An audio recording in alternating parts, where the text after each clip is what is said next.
দেখেন কাবা শরীফে জানাজার নামাজের জায়গা। এখানে জানাজার নামাজ পড়ানো হয়। এখন ফজর নামাজ শেষ হয়েছে। এখন কাবা শরীফের সম্মানিত ইমাম আসবে।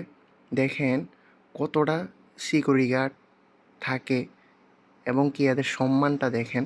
এখনই আসবে হুজুর, দেখেন আপনারা, এই দেখেন আসতেছে। মাশাআল্লাহ, কতটা নিরাপত্তা ইমাম সাহেবদের, চারদিকে পুলিশ থাকে। এখানে আজকে জানাজার হয়েছে প্রায় 15টা একসাথে। প্রতি নামাজে এমন অহরহর মানুষ এখানে নিয়ে আসে জানাজার জন্য, কারণ সবাই জানে কাবা শরীফে জানাজার নামাজ পড়া মানে তার জীবনে একটা ভাগ্য। কত লক্ষ লক্ষ মুসল্লি থাকে এখানে, হাজিরা থাকে।